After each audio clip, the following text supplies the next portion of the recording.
Welcome. This week, we're continuing in our study of the character of God, and we're going to be looking at the theme, loyal love. There's so many stories about God being loyal and the way that He loves us. So let's go ahead right now and watch the video that's going to introduce this week's discussion. If you tried to describe what God is like, it could be difficult or daunting. But when the people who wrote the Bible pondered the mystery of God, they consistently describe God's character in this way: compassionate and gracious, slow to anger, overflowing with loyal love and faithfulness. We're going to look at this fourth phrase, loyal love. It translates the Hebrew word chesed, which is hard to translate into any language because it combines the ideas of love, generosity, and enduring commitment all into one.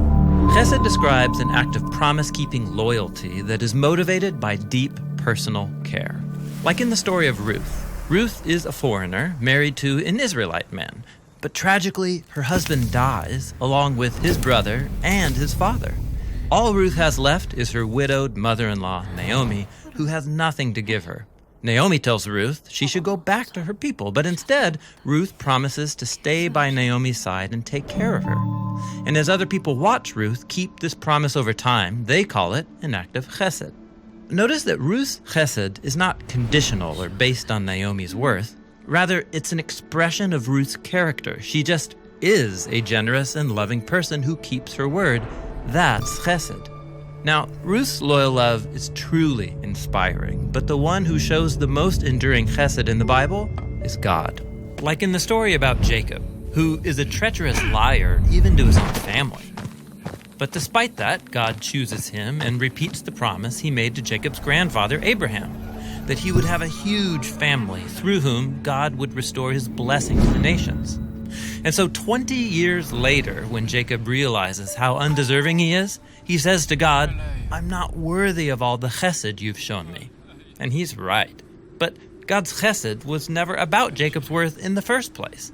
It's a display of God's generous loyalty to his promise. God's chesed continues into the story of Jacob's descendants, the Israelites. When they're enslaved by Pharaoh in Egypt, we're told that God remembered his promise to Abraham and Jacob, so God defeats Egypt and raises up Moses to liberate the people and lead them into the promised land. And in the story, this is called an act of chesed because it was about God keeping his word.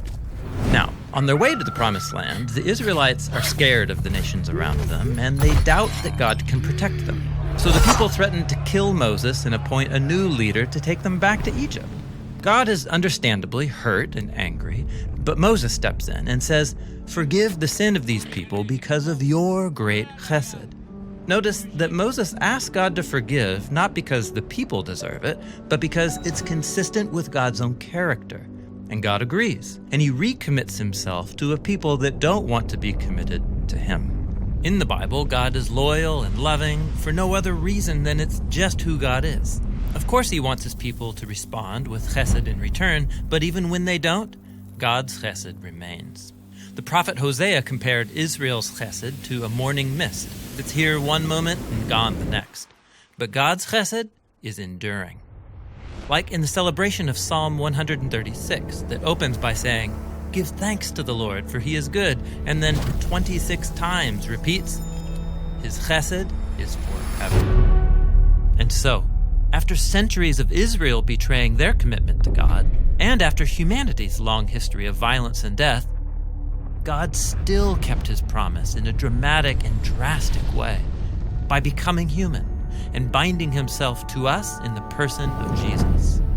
And the people who followed Jesus of Nazareth said that in him they encountered the God of Israel, who is full of loyal love and faithfulness. Jesus is the ultimate loyal and loving human. And in his life, death, and resurrection, God opened up a new future for all of us and for all of creation. And God did this because it's just who God is: generous, loving, and eternally loyal to his promises. And when we experience the purity and power of God's loyal love shown through Jesus, it compels us to reimagine why and how we can show chesed back to God and to the people around us. This is what it means to say that God is overflowing with loyal love.